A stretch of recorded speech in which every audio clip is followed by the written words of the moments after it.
Yes. Okay. So welcome everybody. I'm Debbie. Is anybody online? Oh, Oh, yes, Diane Miller's. hold on, Diane. Hi, Diane. Okay, so hi, I'm Debbie. Hello. Hello, hello. And welcome today, beginning of December. We got the holidays. I was out of town during Thanksgiving, so it's really hard to transition to Christmas kind of stuff without Thanksgiving. It's hard. So I'm not quite into Christmas yet. I know. Well, in fact, you are absolutely right because my husband is a little beside himself that we did not get a turkey on Thanksgiving. And so we will be making one tomorrow with stuffing and mashed potatoes because he really wants to have that. So, any just super exciting, fun dishes on Thanksgiving? Great things? No? All the regulars. All the regulars. Okay. I'm making this cranberry cobbler today. I'm looking Yeah, forward to tasting. that looks really good. Cranberry cobbler. I love the cranberry sauce more better than anything at Thanksgiving, actually. And my tofu turkey. Tofu turkey. Yeah. He and my granddog. Oh, your granddog? Oh, that is so cute. How was the tofurkey? It's good. It's actually from Walmart, Yeah. Oh, great. Okay. you know. Well, And of course, I had my sweet potatoes and then and my bean, my green bean. green bean casserole. Yeah. Oh, that's awesome. Okay, good. Actually, my granddaughter made pie crust with sourdough. Oh, No, how was that? it was, well, of course I could eat it. So we love that. Yes. Oh, that bread up there, I got sourdough for you too. Vanilla bread. That bread is sourdough? Mm-hmm. Oh, don't eat that. It's cracked wheat sourdough. Nice. Yeah. Oh, that sounds very interesting. Okay.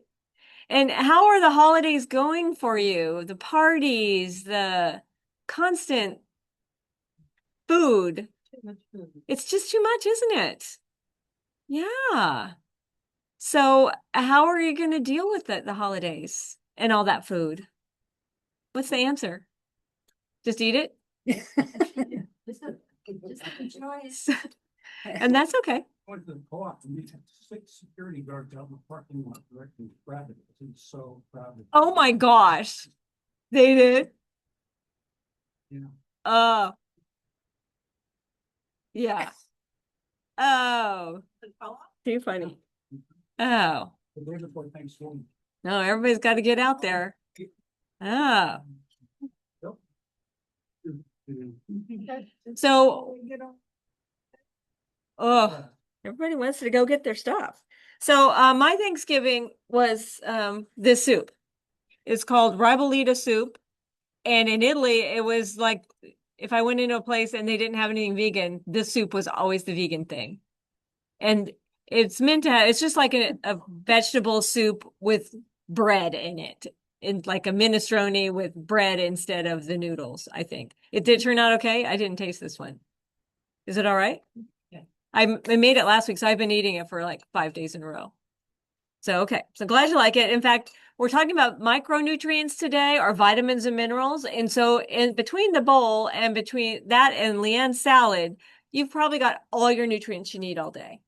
So thank you for that salad. You want to tell us about the salad? It was kale. Very simple. It was kale with red onion, blueberry, and apple slices. So very simple. And I just poured lemon juice over it to massage the kale. Got to massage the kale. Otherwise, sometimes it's just a little chewy. Okay, so let's see what we're going to do here. And sorry, I think we do get a little sciencey on this one too. Don't do that again. So we talk about this all the time. This is nothing new, but if we were going to follow a diet that was the best thing for our heart, and it's the one that we recommend here, is the whole food plant-based eating style, because that's the one diet that's been shown for reversal of chronic diseases, diabetes, heart disease, high blood pressure. And when I say reversal, sometimes I also might mean remission. Like for diabetes, if you make all these changes, you go whole food plant-based, you come in here and you exercise and you work on your stress and you do all the stuff we're supposed to do, if you quit doing that and then your diabetes goes away, but you quit doing those things, the diabetes comes back. So remission might be a better word for that. Here's some different eating styles that are plant-based. I mean, the one on the left is very basic. It's like the plate we use for the USDA. It's fruits and vegetables, whole grains, and your protein is generally legumes or beans or tofu. But it could be meat substitutes or any of the things that you actually like. The next one shows the same thing, but in some pictures. And the next one shows a few more little details. I think it's got nuts and seeds in a part of it. And your fruit, you got your starchy vegetables are included. So, and they do mention like soy foods as part of your protein, but this is the basic eating style. I kind of like the plate format because if you're not quite ready to be here yet, you think, okay, well, I can still fill 3/4 of my plate with fruits and vegetables and whole grains, right? And then maybe my protein is just a little bit different. And that's okay, wherever you're at. So in a whole food, WFPB, whole food plant-based diet, there are lots of nutrients. So for the last 3 months, we've been talking about what they call the macronutrients, the things that we need in bigger amounts. So that would be our carbs, our protein, and our fats. No one here still thinks we should not have carbs, right? Carbs are okay. And healthy fats are okay in moderation. And protein is definitely going to be just plant proteins if we choose to eat this style. Now, our micronutrients are things that are equally important, but we need them in smaller amounts. So they're micro. So water also would be lumped over there, but we've got our vitamins, and we need vitamins because they help us break down our food, our macros, into all the nutrients that we need. They're important for various functions in the body that we'll talk about. There are 13 vitamins. And then in minerals, these also are important. They're usually part of structure of like our bones and teeth are filled with what? Calcium. So they're in our bodily fluids too. They're found in the water and soil. So the plants we eat get them from the water and the soil. And that's 16 minerals. And then water is important for every bodily function that we have. And about 60% of our body is water. We're not going to really talk about water today, but I think we talked about it a while ago, and we don't want to get dehydrated. We want to stay getting plenty of fluids, right? How do you stay hydrated in the wintertime? Because when it's hot, wintertime it's cold, I'm not as thirsty. So is there like just remember to drink water? Or? I think you got to remember. I think for me, you know what? I bet I drink more water in the winter because I'm cold all the time. So I am drinking hot water or tea constantly. So I probably stay overhydrated. But if you think you don't get enough, a big sign that you're not getting enough fluids is that your pee is very yellow. So if you think you're not, then you might need to set a timer or have a cup of water every hour or something like that to make sure you're getting enough. But that's a good question because you're right. We do it differently. I used to work classes. He always ended her email with declare this. Oh, that's cute.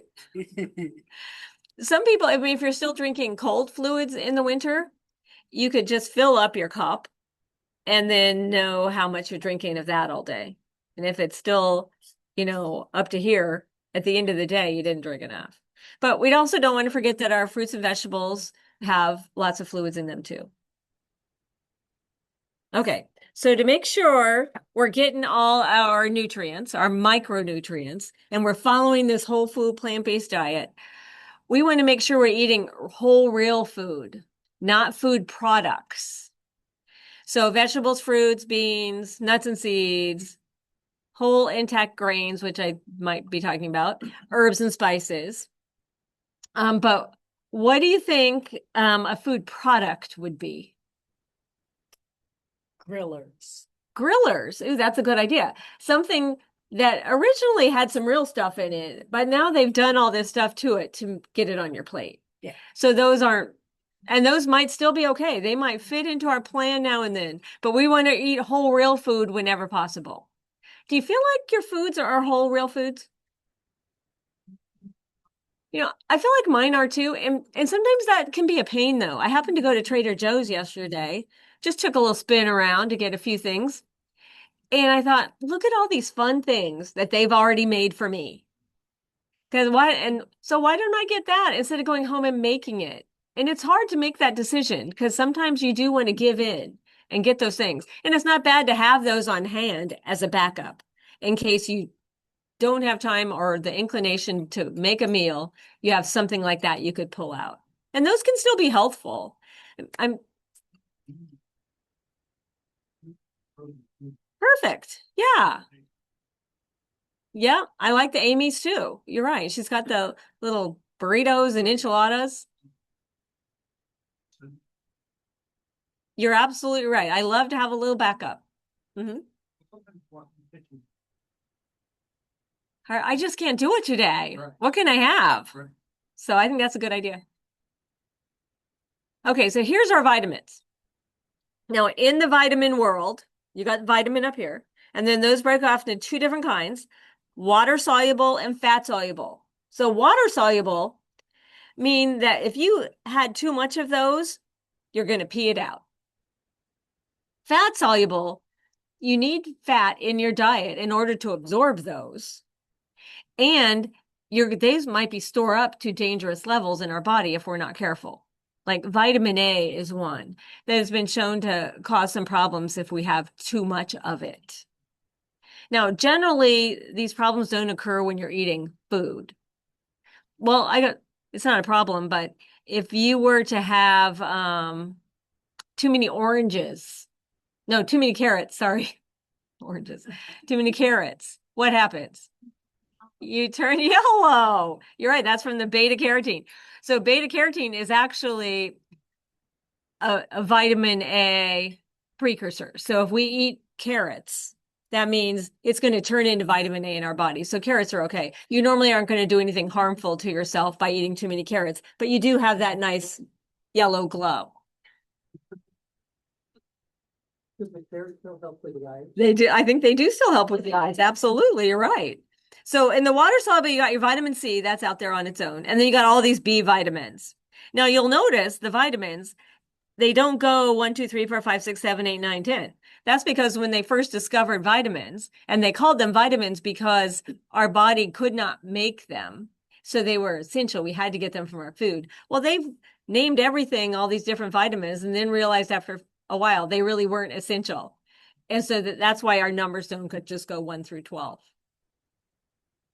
But we'll talk about some specific ones to us, or probably the important ones to us. And then we got minerals. Remember, minerals are usually part of something. They're part of a structure. So we got major minerals, meaning they're in bigger quantities in our body. And then we have the trace minerals, still important, but they're in much smaller quantities in our body. So you see our sodium and potassium and calcium over there. And you see iron, you're thinking, oh, I thought iron was important, but it's only trace. Well, it's still really important. It's just needed in smaller amounts. So how much do you need? I won't do this now, but if you are curious about exactly how much you're supposed to have from all those, you can go to this little link and it just you don't have to even put in all that. Just Google DRI, that's Dietary Reference Intake Calculator, and it'll take you to this. And then you put in your age and your height and weight, and then it will calculate how much you need from all those things. I'm not suggesting you need to worry about that. We need to get adequate food, adequate calories, and have a well-balanced diet with lots of diversity in it. And usually you'll be doing okay. But sometimes it's curious, you like to know. So when you're on a whole food plant-based diet, there's some things that I hate to say that they're a concern, but this is what you'll hear in the media. You got to be really careful, if you're on a whole food plant-based diet, because you might not get these. But really, they're just things to consider. Nobody says if you're on a typical American diet, you have to worry about not getting enough fiber and vitamin C and other things. They really go to town on the whole food plant-based.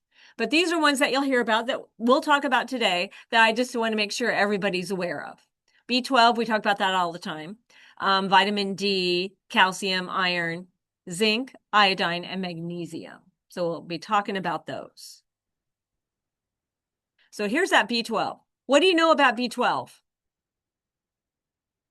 Besides that, I bring it up pretty much every time. Because it's only, well, I must bring it up because it's not in animal foods. I mean, it's only in animal foods. It's not in plant foods, right? So the way I kind of have my slides, and they are a little wordy today, I apologize, but I wanted to just have every page be what we want about that nutrient. So I have what their function is, who's at risk, what happens if you get a deficiency, and any other little things. So here's function of B12, that it helps you to make red blood cells. It helps with your DNA, and it helps nerve function. So we need adequate B12 to put the little coating on our nerves that help our nerves jump from one nerve to the next.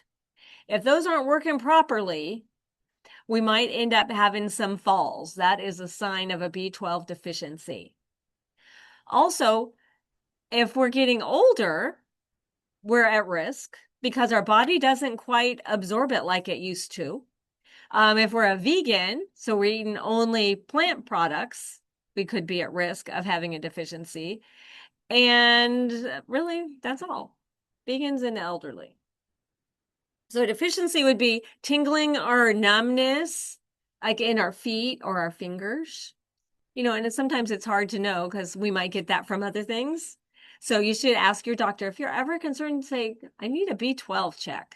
Because my doctor knows I'm whole food plant-based. She does check every year.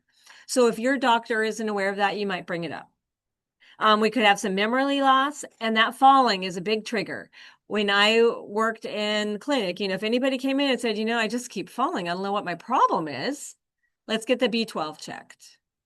And the trouble is if we do get damage to those little covers on our nerves, are called myelin sheaths. If we do get damage to those, it's hard to make it up. Just taking more B12 might not make it up. So we want to not get to that stage. So also a lot of people who have diabetes in particular might be on metformin. That's a diabetes medication, an oral medication, also called glucophage. And that might lower our B12. So your doctor, if is not aware of it, you should let them know, I want my B12 checked at least every 3 years. Or if you're having signs and symptoms, have them check it. It's okay to ask for that. It's not an expensive test. It's really not made by plants or animals. It's only in the microbe. So it's kind of like a bug. So it grows on things. So it's our food sources. I don't know why I put animals there, but it's not made by them, but they get it from their foods and things. So where we're going to get it is in animal products. It's what the animals ate. And then also in fortified foods. So I get it in my almond milk or in my soy milk or in my griller or one of those kind of things. So they do fortify things with it. But it's really highly recommended for people who are on a whole food plant-based diet they should have at least 2,000 micrograms a week. And if they're over 65, I'm there, you need 1,000 micrograms a day. It's a super small amount. It's a big number, but a small amount. Now, sometimes I take mine and I have a 3,000. So I do a couple of those a week. So it's okay to take a bunch at once. Some vitamins you can't, but this one you could take a large amount at once. And they're recommending this to people who aren't on whole food plant-based diets either. As we age, because we don't digest and absorb that B12 as well as we used to, they are recommending most people over 65 take a B12 supplement. Anybody here on a B12 supplement besides me? B12? Yeah. Little pink pill. Yeah, it is. Okay. I take the sublingual ones. They just go under my tongue. Tastes yummy, like a little candy. So I like them. Is there a particular brand with kind? Because, I don't do it anymore, but for a while I used to shop at the dollar store or whatever. Uh-huh. Are those just as good as the ones if I were to go to PBS? I would go by who made it because you never know. The supplement industry is a tricky one. It's not well regulated. They can kind of do whatever they want. And so I usually go with like Nature Made or a brand I know. The Costco brand usually comes out on top when they are looking at how things are, how effective they are. Because a lot of times when they could do studies on supplements, they hardly find any of what you think you're getting in there. Hmm. So I try to go with a name brand actually, and I'm not sure what they've got at the Dollar Tree. If it's like a Nature Made and it's at the Dollar Tree and it's not expired, it might be just fine. But that would be the place to get it for $1.25. I'm with you. Yeah. They've gone up $1.50. Oh no. It's $1.50 now? That's crazy. Oh. Okay, good to know. Disappointing, Carol. Okay, calcium. So calcium, the RDA, sorry, I didn't even say what this was. Recommended dietary allowance is what we should get. It varies if you're usually a man or a woman or as we get older, but for most of us, we should be in around the 12,000 to 1,200 range. This is in milligrams. Now for our calcium, 99% of the calcium in our body is in our bones and teeth. And that leaves 1% of the calcium in our body that you can measure in your bloodstream, but it has just life or death jobs. It helps with your muscles to contract. It helps with your blood pressure. It helps the nerve function, and it helps your blood to clot. So your body will do everything it can to keep that 1% where it's supposed to be. So let's say we don't have a diet that's very full of calcium. So that drops a little low in our blood. What's our body going to do? Yeah, we got a savings account right there, and it'll make a withdrawal. And if we've had too many withdrawals, we end up with osteoporosis, which is weak, brittle bones. So when we were younger, and some of us still are in this room, but for those of us who are a little older, our bones quit growing about the time we turned 30-ish. Our bones were growing and building, and now they're just constantly in a state of build and tear down constantly. So we want to maintain that. So having a diet that has adequate calcium really can help with that. So that's why you got to make sure we get it. Signs of deficiency are those weak, brittle bones, which is osteoporosis. And then before you get to osteoporosis stage, if you are older and now you have Medicare and now they think, oh yeah, we're going to send you for that bone density test, which they did to me. If you are not quite osteoporosis, but you're quite where you should be either, they call that osteopenia. So that's just a sign we better do something. Either change my lifestyle, change my diet, or take some medications that they have some medications. People who are at risk for having low calcium are during growth periods, like in our toddler and teen years, as we get older, because we tend, especially ladies after menopause, we tend to lose more bone. Low calcium and vitamin D diets, a sedentary lifestyle, because exercise helps to build your bones. When you exercise, your tendons pull on your bones and say, build, build, build. And so they do that. Weight-bearing exercise really helps. And that weight is just us. Sometimes we don't necessarily have to walk with weights. And us ladies, we are at higher risk because of menopause. The estrogen protected us, but once we go through menopause, we don't have very much estrogen left. Now, when we are thinking of things, I should have put this, it's on my next slide, I think. But a lot of plant foods have calcium. So if those of us on a whole food plant-based diet, we might get our calcium from fortified faux milk alternatives, like my soy milk or my almond milk have it. But we can also get it from our dark green leafies. So kale and collards and mustard greens, the calcium in those is very well absorbed. Now, spinach, chard, and beet greens aren't as well absorbed because they have these things called oxalates that keep us from absorbing the calcium. Now, it doesn't mean they're bad. Spinach still is a great source of iron, and chard still has all those other great things that we always talk about why we should be eating greens. But for our calcium, the kale, collards, and mustard greens are going to be our better source of calcium for those. So if you are a spinach lover, and I say, yeah, I eat my greens every day. I always eat my spinach. it might be a good idea to add another type of green in there so that you have a combination and you're getting a little more calcium from the other greens. Arugula, calcium, green. It does, and I'm not sure if it has the oxalates or not. I think it might be well absorbed, but I'm going to look that up. Thank you. Yeah, I'm not sure. It's a dark green though.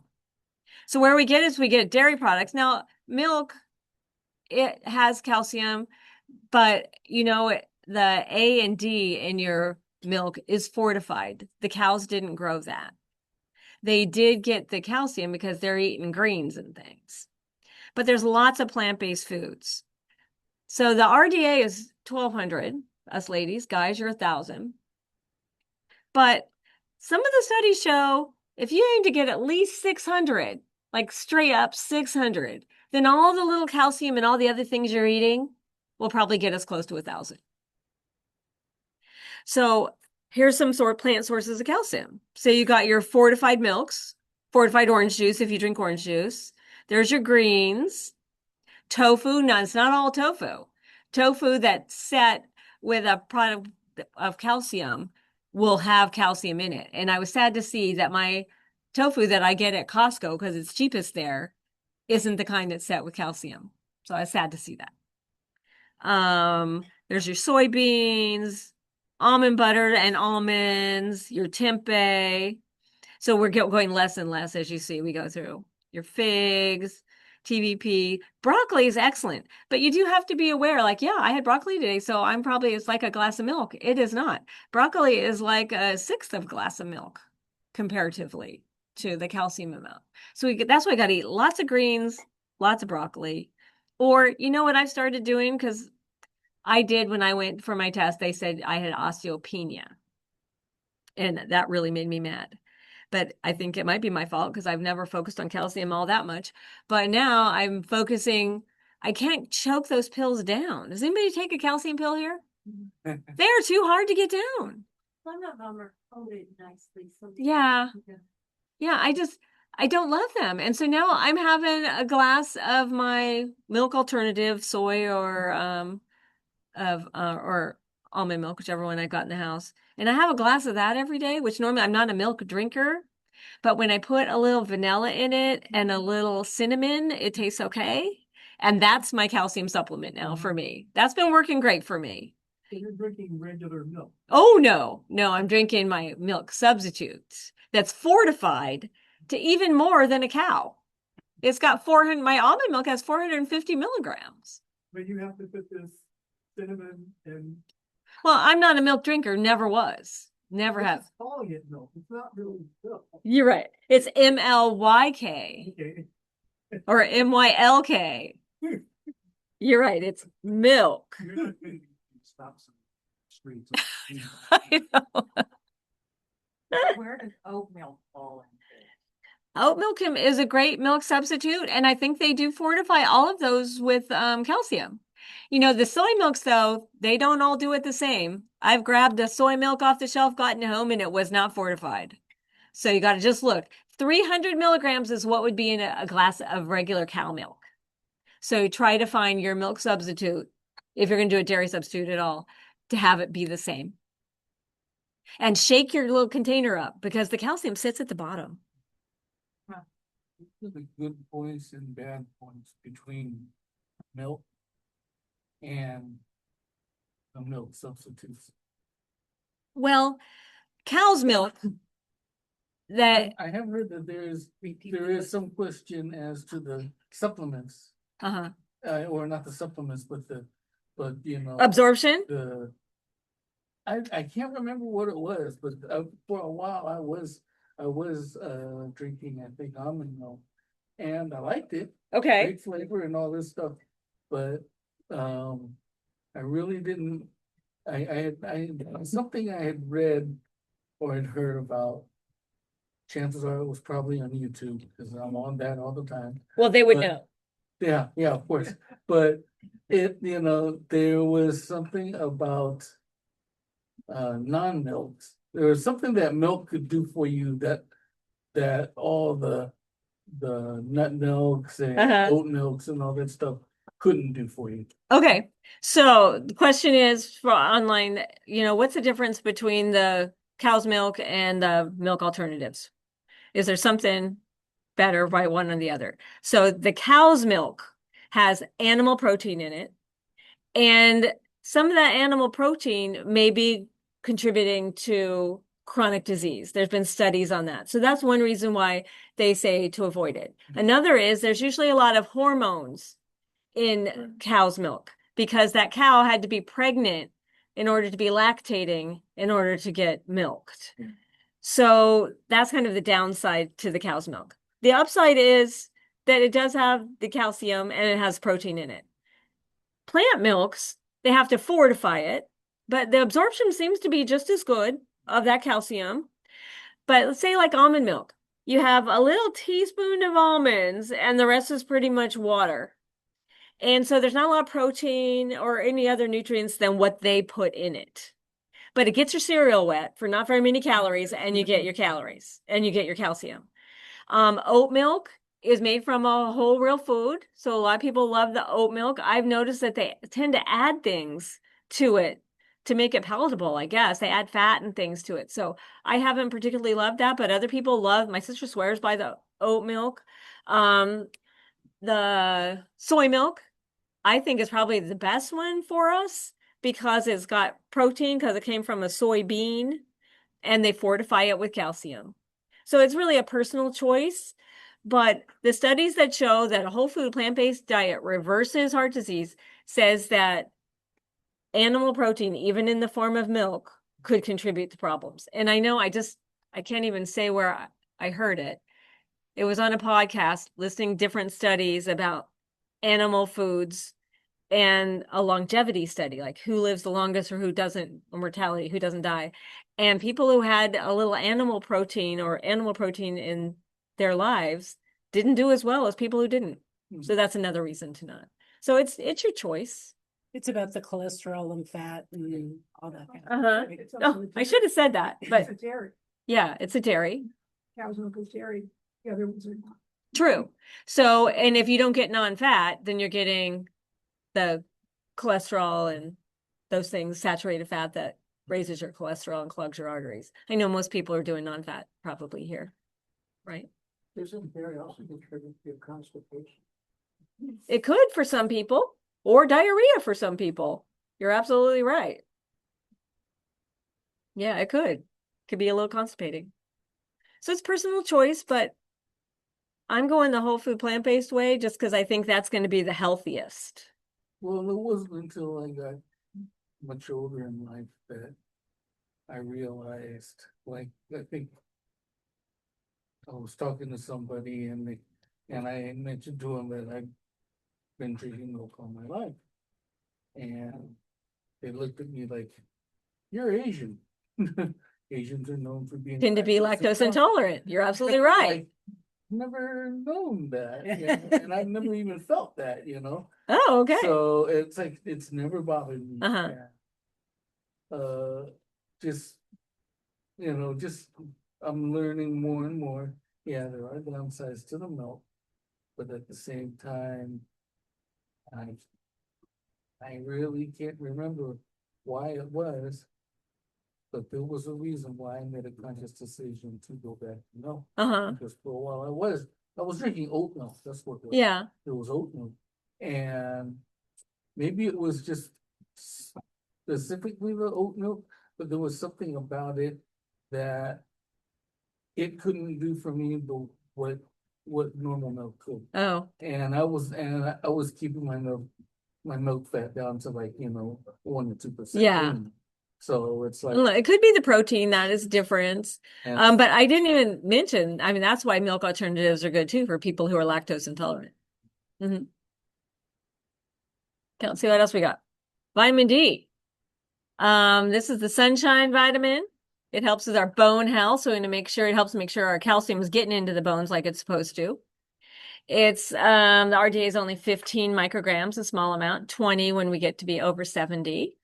And if we don't have enough vitamin D, the side effect is what we used to see back in the day, rickets in children. So our bones don't get as strong. They still grow, but they're not as strong. And so you had the bowed legs. If you remember the pictures from back at like the turn of the last century, and the kids would walk around and have rickets. So there's vitamin D2 and there's vitamin D3. So D2 is plant-based. D3 is from animals. It's from lanolin, which is in sheep's wool. But they do make a vitamin D3 that's vegan. So the D3 seems to be in favor as far as better use of your vitamin D. But if you want to be plant-based, you want to get the vegan one. So where do we get it? The sun. So the sun hits our skin if we're not all covered up and not wearing a bunch of sunscreen, then a little chemical reaction occurs and that creates vitamin D. We also get it in fatty things, fatty fish, eggs, and it's in fortified food. So they do fortify the milk, cow's milk, to put D in it. And then some mushrooms, they put them under sunlight and then they create vitamin D. It's like magic. So they say you get enough vitamin D if you're in the sunlight a certain amount of time. So if you're in the latitude of LA and south of LA, 15 minutes out in the sun a day seems to be enough to get your vitamin D. 30 minutes if you have darker skin or you're old. I mean, isn't everything about if we're old? But if you're north of that or you're dark skinned or there's lots of winter months, like when was the last time we saw the sun? You might need a supplement. So I do take a vitamin D3, a vegan D3, just because I wear sunscreen all the time. And when I'm outside, I'm covered up. So I don't think I will get enough that way. So it is up to you. Lately, they've associated vitamin D deficiency with lots of different things. And I don't know that any of it's true. They need to do lots more studies. But it has been shown that it's can contribute, maybe associated with reduced progression to type 2 diabetes. So if we got enough vitamin D, we might not get type 2 diabetes if we're doing everything else just right. So do those lamps that put off, The UV, yeah, the sun lamp. those work? Oh, do you mean the red light therapy? Yeah. Oh, that's so hot right now. I don't know if that does anything, really, honestly. I don't think it does anything for your vitamin D. No, I've just been reading about those. So, because they don't warn you about getting all. Right. Yeah. I don't know. What do you guys think about those things? It works with me. It does? Yeah. What does it do for you? Well, for very many years, I get kind of low in the winter months. Okay. Right. And I don't go outside that much, and as you said, we cover up, we wear sunscreen, and my son finally got me one of those, and I just don't get that. Oh, that's great. I sit in front of it when I'm eating my breakfast, when I'm eating my lunch. I quit in the summertime. I thought, oh, it's summer, I don't have to do this anymore. And I just went. Oh. So I wasn't going outside. Uh-huh. So it Okay. works for me. Oh, that's good. That's one of the best reasons I've heard to use this is to help lift our spirits when it's cold and dark outside. Because I think a lot of us might want to try it for wrinkles, but I don't know. Yeah, it's supposed to help get rid of build the collagen in your face so we don't have as many wrinkles. Is that what it's supposed to do? That some do. Yeah, that's one of the things. Yeah. The vitamin D supplement? Yeah. Do I have to get one that says D3 or it's D3 seems to be the one they recommend the most. but it specifically says vitamin D3? Mhm. It's not just vitamin D. No. Or you look on your label and it'll tell you what kind of vitamin it is, what kind of D it is. Oh, so it might not say D3, but it is D3. You have to look at the label. It might be. Oh, Yeah, it might be. So here's just how they have started doing some mushrooms and they expose them to this UV light. And we're supposed to get 20 micrograms. And look, if you got white mushrooms, the white buttons are supposed to be one of the best ones. So I love those. And what's the next one? Oh, the portobellos. Okay. The ones that have been exposed. So I don't know, this might be something to try. I don't know. I do look, and they put it on the labels of your mushrooms now when you buy the little packaged mushrooms. I have to tell was one more thing about the leg treatment. Yes. It is recognized by the mental health field Oh, okay. as a treatment. Okay, a treatment for depression. I didn't even realize that. And I just read some big articles on that too. So they did mention that there were all these other weird things. So good. I'm glad to hear that. Thank you. Okay, iron. Iron's really important because it helps carry your red blood cells around when they have oxygen to your muscles. It helps your red blood cells carry oxygen, to your muscles and tissues. You remember when back in the day that Geritol commercials, you had iron poor blood and people, you just pull all this like this until you started taking Geritol. I don't even know what Geritol was. It must have been iron. I don't even know. Some stimulants. Did it? Oh, a little speed. Oh, that's fun. It was designed to be. I think Oh. Oh, okay. Interesting. Okay. So if you have a deficiency of iron, they call that anemia, iron deficiency anemia. And signs of anemia are like you get tired. And whenever anybody says, I've just been so tired, well, let's check your iron. So there's two kinds of iron, heme iron and non-heme. So heme iron is in animal foods. That's the kind of iron that's in animal foods. Non-heme is the kind that's in plant foods. Plants have plenty of iron. I mean, look how good that Popeye did with his spinach and stuff. But the non-heme is harder to absorb. So, and remember on a couple slides back, we were talking about those oxalates, like for the calcium, well, phytates, like in nuts and greens and grains, I'm sorry, seeds and grains, they can bind to the iron, so they're not as well absorbed. So they do discourage having like your tea, which has phytates in it also, with your meal because it could deplete your absorption from that meal. So if you waited for like half an hour, then you'd be okay. If you eat vitamin C rich foods with your food, with your meal, that helps absorb that non-heme iron better. So if you have, it's things we naturally do, you had your nice salad and you put lemon juice on there. So you got vitamin C. So that's going to help you absorb any iron out of that kale better. If they also say cooking with a cast iron skillet. So when you make your tomato sauce, your pasta sauce in your cast iron skillet, you get a little of that iron from the cast iron skillet. Who knew?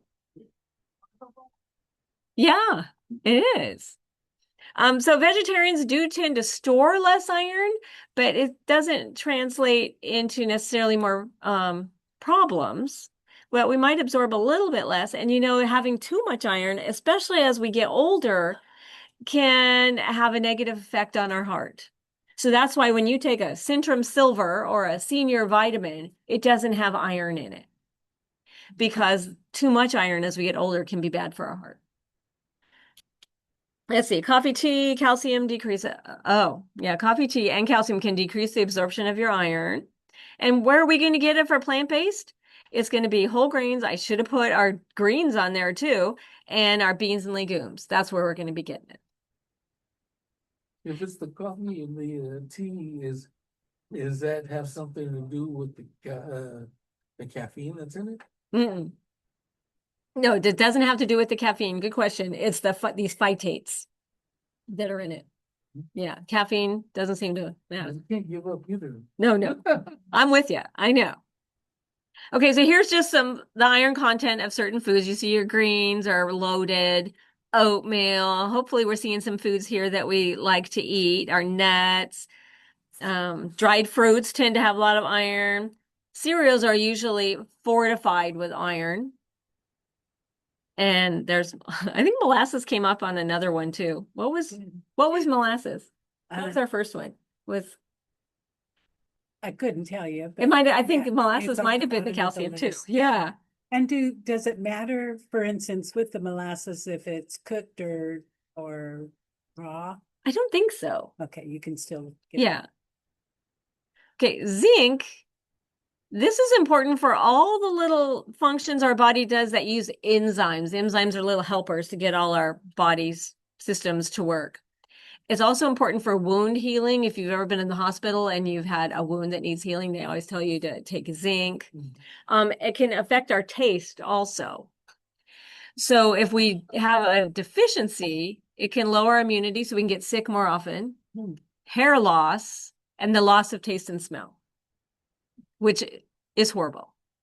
So half of the zinc that we get in the US is from meats.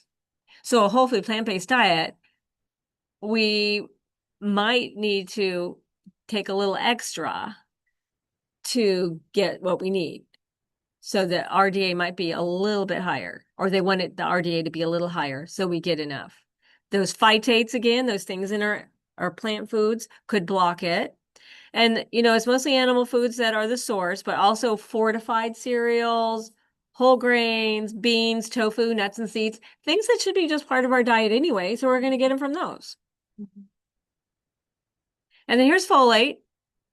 This is important for our DNA. It's important for new cell formation.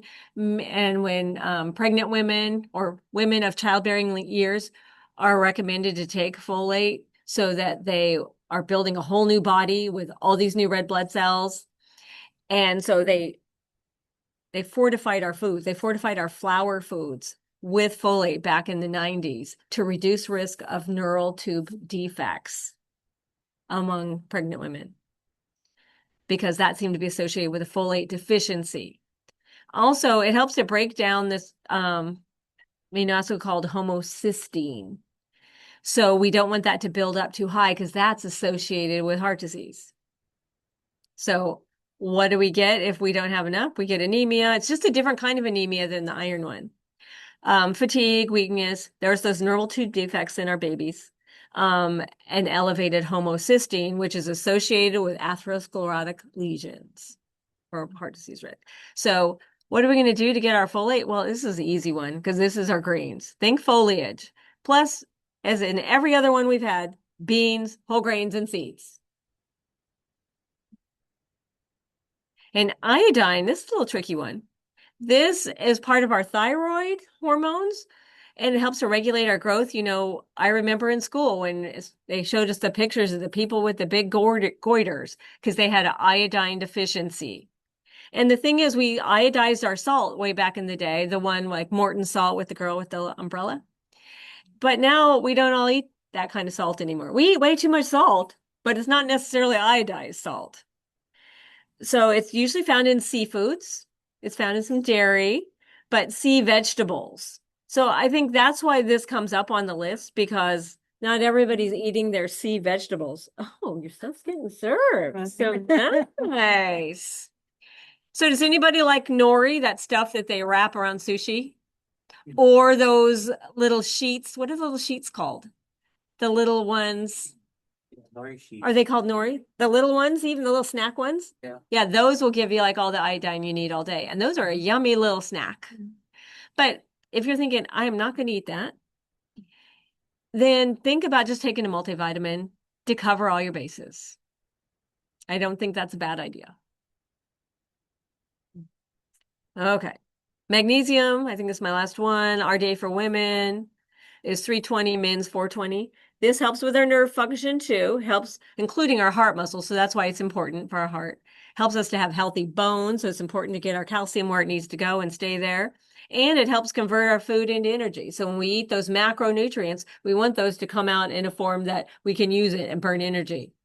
So a diet rich in magnesium, they've shown to help with metabolic syndrome and lowering stress. So what's metabolic syndrome? That's like a cluster of all the little things that are heading towards a heart attack, which is abdominal obesity, low HDL, high triglycerides. Those things tend to be associated with heart disease. So magnesium tends to help with that. If we don't have enough, you get cramps, right? I think we all know that when people say, oh, I get these cramps at night. Oh, take your magnesium. And that may or may not help, but we throw up more, nausea, vomiting, muscle spasms. So again, it's us here at risk are the elderly, but people with GI disease, so they don't really absorb their magnesium quite right. Heavy alcohol use and type 2 diabetes tend to be the people who are at risk for a magnesium deficiency. supplements could have a laxative effect, and you know that if you've ever had a colonoscopy and they have you take that mag something beforehand, mag citrate, thank you. So that helps you to go. So if you want a supplement, you should really talk to your doctor, and there are certain types of magnesium that they want you to take as a supplement. But where are we going to get it? We really can get plenty. Nuts and seeds, whole grains, leafy greens. Have we heard that line before? It's in every single thing we eat. And then I just threw this in. I don't know, Carrie and I talked about this maybe in the summertime. People were having some electrolyte imbalances. And a lot of our minerals also contain an electric charge. So they're called electrolytes. And they're in our blood and our sweat and our urine. And they help with our nervous system. They help with the muscles movement, and they help with keeping our cells hydrated. So, you know, those people who just ran the California International Marathon, they were probably sweating a lot. Well, actually, the weather was so nice, they probably weren't sweating a lot. But if they were sweating a lot, then when you sweat, you also lose your electrolytes. They get out of balance, and that's the kind of thing that can make you sick. Your kidneys work really hard to maintain your proper levels, but we can get out of whack. But these are the nutrients that have to do with that. If you're eating a good variety of foods, if you're staying hydrated, we generally don't have a problem with that unless we're having some problems with possibly our kidneys. You know that a woman had a heart attack during the run. Yeah. They did CPR on her. They brought her back to life, and she got up and ran. No. That- So during the marathon, for people who didn't enjoy that little story, which I did, but a woman had a heart attack while she was on the run this weekend. They revived her and she got up and ran. That's crazy. That was definitely against medical advice. Well, I got her and she heard it on the news. It must be true. Oh my gosh. Now, I thought about taking this slide out because I thought, oh, we're done with COVID. But it seems every 5 minutes I hear somebody getting COVID. So I left it. Vitamin D3 seems to possibly be associated with helping survival if you get COVID in a nursing home. I know this is where people who went into COVID deficient had more problems. So they recommend D3. That was during COVID. But also vitamin C helped during COVID to help reduce your symptoms. Zinc can help reduce your symptoms, and you lose your taste when you are going through COVID. Some people do. And so zinc might help with that. And that can help to improve your immune system. So we want to get our vitamins in place.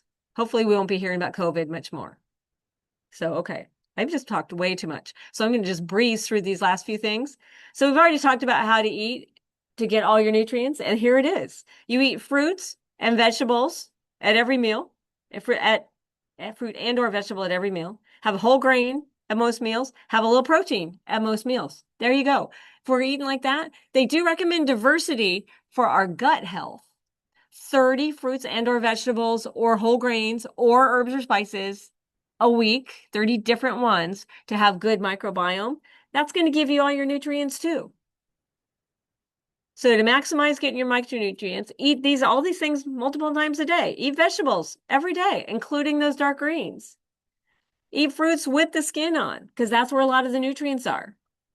I'd say the same is true for vegetables. Well, it's mostly fiber, but say like potatoes with the skin on. Eat your beans, lentils, peas. Eat your nuts and seeds. Eat your whole intact grains. That would be like oatmeal or quinoa as opposed to Rice Krispies. And include herbs and spices. You're going to get your micronutrients when I'm doing those things. And so thinking about what you're going to have this week, I want to get all my nutrients in. How am I going to do it? Well, do I need to make a lot of something? Like, I don't know, I made that soup and ate it for 3 or 4 days. Do I need to make extra oatmeal? Do I need to cook a pot of beans? Do I need to cook a pot of rice or quinoa? Do I need to roast a bunch of veggies so I can just add those through my day? Cut your veggies into the shapes you're going to need for the week. So you get home from the store, you think, oh, I know, I just want to put these away and stop. Go sit and watch Law and Order. But no, what if I took a few minutes and cut them up into the shapes I'll need this week? And then it'll make my life easier later. And here's our power bowl. If we did that, now we can throw this meal together in 5 minutes because we can pull out our quinoa, we can pull out our beans, we can pull out our greens, we can pull out our roasted vegetables. We're done. We can do that salad, same thing. Pull it all out. We can do our soup, same thing. You cook up all your carrots, onions, celery, the basis of everything. Then you throw in some other veggies if you want. Then you throw in some beans if you threw them in earlier if you're doing beans from scratch.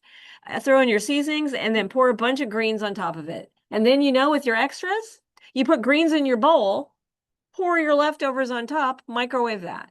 Now you got even more greens, got double the greens. Okay, so here was just my soup. Again, this was just what I ate while I was in Italy a lot because it was the thing that was vegan on most recipes. It's got the beans, it's got the kale, it's got all the nutrients you're going to want forever. And so here, this was, Ann Wigmore said, the food you eat can be the safest form of medicine or the slowest form of poison. We don't want to be eating poison, y'all. We want to be safe. So eat as if your life depended on it. There we go. Sorry, I kind of overtalked today. So do you think you're getting enough nutrients? Think we're doing okay? Okay, if you don't think so, think about what you want to do to make sure you do. Now, you could say, oh, I'm just going to take a multivitamin. That doesn't make up for a poor diet. It can be a good backup system though, but doesn't make up for a poor diet, which I'm sure none of you have. But think about how this is going to serve you through the holidays. Think about that, something you have to make for potluck. What am I going to make that's got lots of nutrients in it that I can share with everybody and all those people I love? You can do it. And next week, John and I are going to do something which we've not discussed, but it will be nutrient dense, whatever it is. Okay. And delicious and super fun. So I hope to see you next week. Okay. Thank you, everybody. And it looks like there's a little cobbler over there that Leanne was making. Is it Yeah, good? how'd it turn out? Thumbs up. 2 thumbs up.